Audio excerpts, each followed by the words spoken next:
Muateco, amike, shikone antleye, muateco, amike, shikone antleye.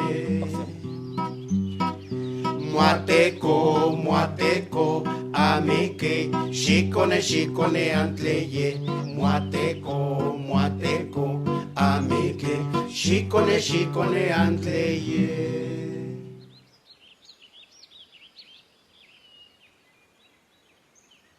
Bueno, no la hablo, pero le entiendo perfectamente. Y qué bueno que personas que como ustedes pues, se interesen en que eso se difunda para que la juventud de esta zona y a nivel República Mexicana, pues ojalá y se interesaran más por saber más sobre la lengua náhuatl o el dialecto náhuatl. Se está perdiendo porque hay mucha gente que le da pena hablar de esto, pero yo siento que si difundiéndolo y apoyándolos, yo creo que esto pues daría muchos frutos en cuanto a que la gente se interese más por lo del dialecto náhuatl. Pues porque no hay apoyo por parte de la autoridad. Debería de haber apoyo para motivar a la gente, a la juventud sobre todo. Porque ya la gente de antes pues ya se está perdiendo, se está muriendo mucha gente. Entonces hay que rescatar este dialecto náhuatl.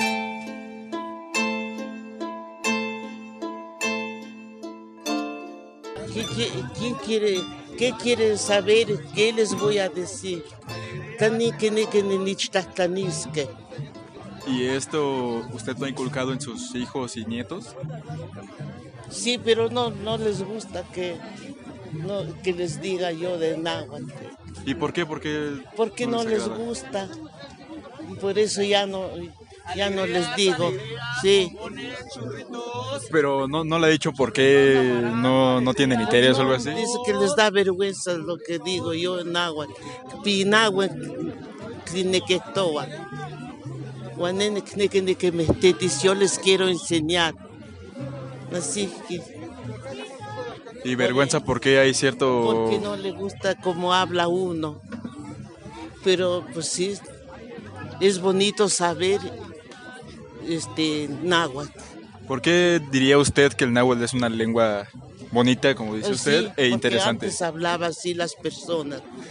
Chicos, niños sí hablaban náhuatl, porque los oían sus papás. O que caquean ni papá, sino que toalla o tlastoaya. Ya nadie casi habla náhuatl.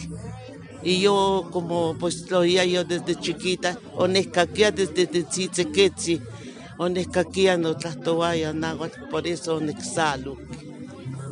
Por eso la aprendí náhuatl. Desde chiquita lo oía yo. Así ya les dije, desde tzitzequetzi no onescaquea, o tlastoaya no tatzi, no nanzi, no abuelo. Onexalo. Por eso nequestoa náhuatl. Náhuatl. Huihuetlastule. Sí, ya tiene como 8 años que dejé de ir, ya no voy. ¿Y cuánto tiempo estuvo usted con ellos? No, desde el año 2000. ¿Desde el 2000? Sí, el año 2000 empezamos a pláticas de náhuatl. Pero pues ahí en la coordinación hay un hombre que platica náhuatl, pero ya no igual, no lo dice bien la palabra. Bueno, pues... Como que no se entiende bien. Sí, y pues cuando uno lo dice bien, pues bien que se entiende. La lengua náhuatl es milenaria y esta contiene una riqueza literaria que muchos no lo saben porque no se han acercado a textos realizados, escritos después de la conquista. Y puedo citar esta riqueza literaria, por ejemplo, con el manuscrito de Cantares Mexicanos, que bajo la mirada de don Miguel León Portilla, que hace poco falleció, yo trabajé con él, bajo la mirada de este gran filósofo, de este gran lingüista, poeta, etcétera, pudimos realizar un análisis paleográfico y una nueva traducción del manuscrito llamado Cantares Mexicanos, y que la Universidad Nacional Autónoma de México ya la editó. Se están vendiendo en distintas librerías universitarias. Bueno, pues esta obra encierra una riqueza literaria y que, concluyo con esto, ha venido a enriquecer no solamente a la literatura de México, sino a la literatura universal. Nosotros fundamos hace ya más de 50 años un grupo llamado el Círculo Social y Cultural Ignacio Ramírez. ¿Ignacio Ramírez? Sí, pero posteriormente cambiamos el nombre y fundamos una Academia de la Lengua y Cultura Náhuatl. Y hay una escuela de esta academia, está trabajando ya muchísimos años, y debo decir que esta academia fue orientada por nada menos que don León Portilla. A través de la lengua náhuatl no podemos nosotros perder esa cosmovisión, para nada. A través de la lengua náhuatl vamos a enriquecer nuestra visión literaria, que es riquísima. A través de la lengua náhuatl vamos nosotros también a dar a conocer nuestra identidad como mexicanos. Son por el momento esas aristas tan importantes, porque si otros investigadores extranjeros han venido, se han interesado por conocer la lengua, por saberla, pues caray, nosotros tenemos la gran necesidad de estudiarla, pero a fondo. Pues por principio se está perdiendo, ¿no? Justamente, bueno, nuestros abuelos, nuestros papás, pues ya se están yendo. Y los que estamos en esta lucha, bueno, estamos pues invitando a todas las generaciones, ¿no? Niños, jóvenes y adultos, pues a seguir practicándolo para que pues no se pierda. De antemano aquí se sabe que nuestra comunidad es donde lo habla con una variante, pues digamos, original. Sí, así, sin exagerar, sería un 20%. 20%. 20-30, cuando mucho. Que lo habla y lo entiende, bueno, y ya de ahí, pues hay muchos jóvenes que sí lo entienden, pero no lo pueden hablar así, como entablar una conversación. En general así, tenemos como 80 alumnos 80. en la academia, ajá, en donde no pensábamos llegar a tener tantos, pero pues afortunadamente sí, pues viene concurriendo mucha gente de diferentes lugares, no nada más de aquí del pueblo, sino vienen de varios lugares.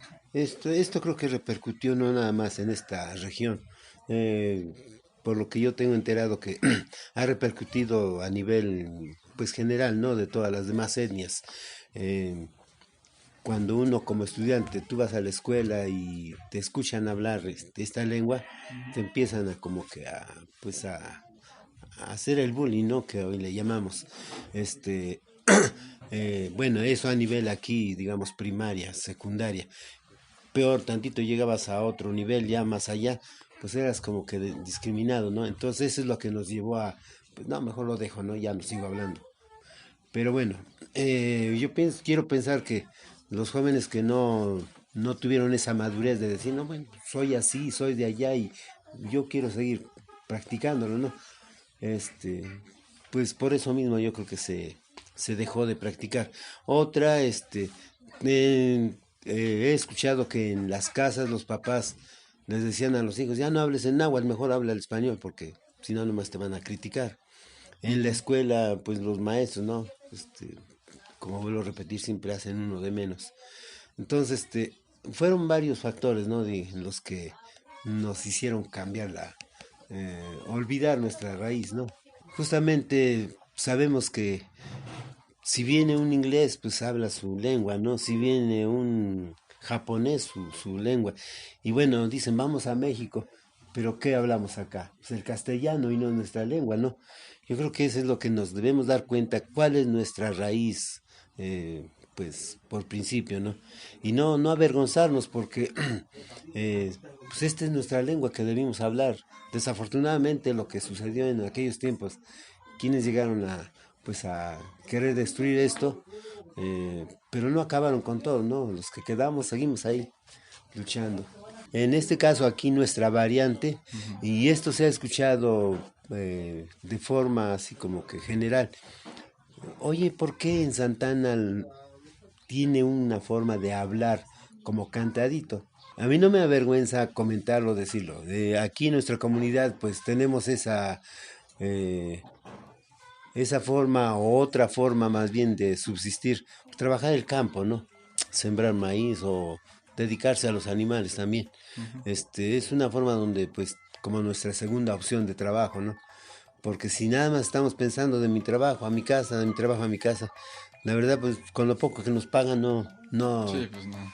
no subsistimos, ¿no? No. Tenemos que buscar otras alternativas. Y dada la fortuna que pues vivimos en una comunidad donde tenemos esa fuente de poder pues adquirir más ingresos, yo creo que no nos quita nada con dedicarnos a algo más, ¿no? Por principio nosotros estando aquí en la lucha de la lengua náhuatl y otras actividades, hemos estado con esa lucha de adquirir una casa de cultura, ¿no? Bueno, pues Huehuetlactule nace por ahí de los años 2000, en el cambio de milenio, un poco como una contrarrespuesta a una forma de enseñar, sobre todo de estudiar la lengua, ¿no? Que nosotros en nuestra comunidad veíamos que pues habían grupos que trabajaban la lengua, pero trabajaban sobre todo una variante que se le conoce como náhuatl clásico, que es lo que se escribió aquí en el centro de México durante el siglo XVI al XVIII aproximadamente. Entonces ese es el lenguaje que se estudiaba, que se estudia, y pues había por otro lado los abuelos que cuando escuchaban ese náhuatl decían, bueno, sí es náhuatl, pero no está pensado en náhuatl, está pensado en español. Entonces fue como una contrarrespuesta a eso, porque la comunidad se utilizaba como una plataforma, ¿no? Porque ahí se siguen haciendo encuentros de nahuablantes. Entonces Santana en algún momento sigue siendo una plataforma en la cual los estudiosos de la lengua pues siempre es como que, ay sí, en Tlacotenco va a haber el encuentro de hablantes, o en Tlacotenco va a haber esto, el otro. Era una plataforma, pero una plataforma que estaba sin sus hablantes, ¿no? O sea, con los abuelos. Entonces fue como un movimiento de contrarrespuesta a eso, decir, no, aquí en Tlacotenco no hablamos el náhuatl clásico, hablamos una forma muy local de hablar la lengua, que es el Macehualcopo, ¿no? Un poco fue el motivo por el cual se crea Huehuetlactule. En principio pues fue un proyecto en el cual no se creía mucho porque los abuelos desconfiaban mucho de las personas, ¿no? Porque tradicionalmente se les iba a consultar y esa consulta pues nunca se regresaba a la comunidad, o sea, se hacían libros, se hacían artículos, videos y demás, y todo ese material anda regado por ahí, pero no regresaba a la comunidad. Entonces la pregunta es qué se está haciendo con eso y quién se está haciendo o quién se está beneficiando de alguna manera con eso, ¿no? Entonces fue por eso que se creyó necesario en aquel momento hacer un proyecto local con la gente del pueblo, con los abuelos, y teniendo justamente a ellos como autoridades, ¿no? Si bien el náhuatl clásico tiene como autoridades el documento escrito, para nosotros nuestras autoridades son los abuelos, los hablantes nativos de la lengua. Entonces creo que ahí justamente reside como su principal característica, que Huehuetlactule trabaja con el náhuatl vivo, el náhuatl que todavía se habla en Tlacotenco y que está depositado en los abuelos, con toda su experiencia, con toda pues lo que les ha tocado vivir y escuchar y hablar. Bueno, para nosotros ellos son las autoridades en náhuatl. Pues es rescatar el lenguaje que tienen los abuelos, sobre todo su aspecto comunicativo. O sea, creo que lo valioso de una lengua es que se siga hablando y se ocupa para comunicar, no para otro objetivo. Entonces ese en general, en resumen, ese es el objetivo, y con ello pues se preserva, se conserva, y más que preservar, se fortalece el uso de la lengua. Pues Pues en general es una experiencia, bueno, pues muy agradable, muy... También representa una serie de retos a veces insospechados, porque enseñar una lengua indígena en un contexto de un salón de clases presenta problemas en tanto que las lenguas indígenas, la gran mayoría son lenguas muy contextuales, ¿no? O sea, son lenguas que necesitan de un contexto, necesitan de un espacio abierto, necesitan, pues sí, literalmente de estar cerca del contexto, y un salón de clases un poco imposibilita eso, ¿no? Pues en general es una lengua que se estudia muy poco, ¿no? O sea, hay muy pocos compañeros interesados y compañeras que se interesan, son muy pocos. Y los que se interesan generalmente tienen una idea un poco, en algunas ocasiones romantizada, de lo que es el náhuatl, y en algunas ocasiones muy específica, ¿no? Que quieren la lengua para, por ejemplo, hacer prácticas profesionales. Entonces los intereses en realidad de los alumnos son muchísimos, tanto de aquellos que estudian lingüística o hispánica, si quieren conocer un poco más de la estructura de la lengua, hasta aquellos que quieren hablarla. Entonces los intereses son muchos, pero todos ellos llegan un poco como con ideas un poco equivocadas de lo que es la lengua, ¿no? Siempre llegan preguntando, ¿y cómo se dice esto? ¿Y cómo se dice esto? Y nunca se piensa que una lengua implica una visión totalmente distinta del mundo, ¿no? Que si bien en español tenemos saludos impersonales, por ejemplo, así de hola, buenos días y demás, no estamos saludando a alguien en particular. El náhuatl exige que se salude a alguien en particular, o sea, se preocupa por el otro. Entonces siempre llegan preguntando, ¿cómo se dice? ¿Y cómo se dice? En esta idea de cómo ven la lengua como un objeto de estudio lingüístico, histórico, cultural, pero pocas veces se acercan con una necesidad plenamente comunicativa. Primero entremos por lo que es una lengua. Si miramos a la lengua como un sistema comunicativo, todas las lenguas cumplen las funciones estas, de comunicar ideas, todas. Sin embargo, si la miramos o la conceptualizamos a la lengua como una ventana por donde podemos mirar y armar la realidad de un pueblo, encontramos que las lenguas, por medio de la lengua, expresamos muchos de los elementos culturales que nosotros tenemos. Y eso lleva entonces a ver que la lengua cumple una función de identidad para nuestra población. A diferencia de otras regiones, por ejemplo, Milpalta es el último reducto donde se habla la lengua. De ahí entonces que el español que nosotros tenemos está cruzado por muchos elementos, digamos, no solamente préstamos léxicos del náhuatl al español, sino también por el contacto que tienen las lenguas. Podemos observar que la estructura del español milpaltense está cruzada por las estructuras del náhuatl.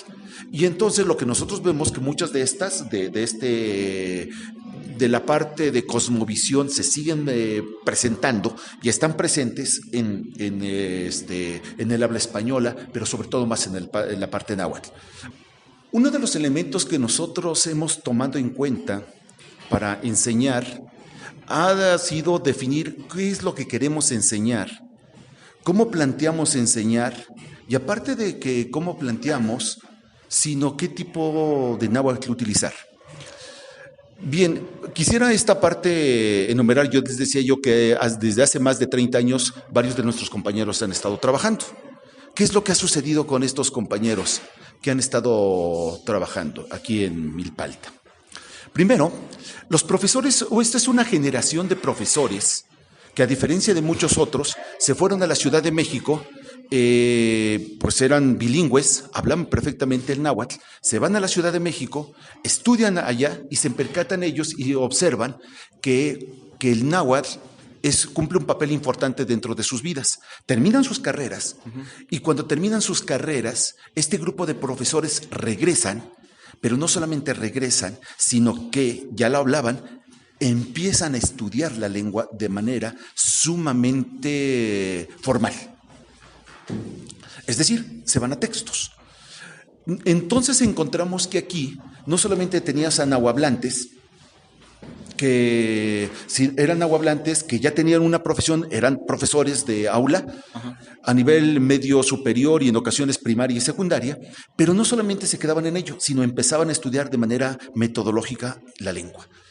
Se empiezan a percatar ellos que la lengua se ha ido transformando en muchos de los casos y varios de estos se van convirtiendo en filólogos, lo cual entonces permite plantear que el náhuatl, como todas las lenguas, se van ido transformando y que lo que tendríamos que enseñar sea un náhuatl estandarizado que permita entender no solamente a la variante que tenemos en Milpalta, sino entender en las variantes que se tiene en general y dentro de ello poder inclusive extender un puente con las variantes de lo que se habló hace 500 años. Santana, hace varios años, yo mismo, cuando estudiaba la preparatoria, alguien me preguntó, ¿y tú eres, Javier, tú eres indio? Chíspale. Yo cuando escuché eso en CCH, dije, no, mi papá me ha dicho que soy campesino, pero indio, no.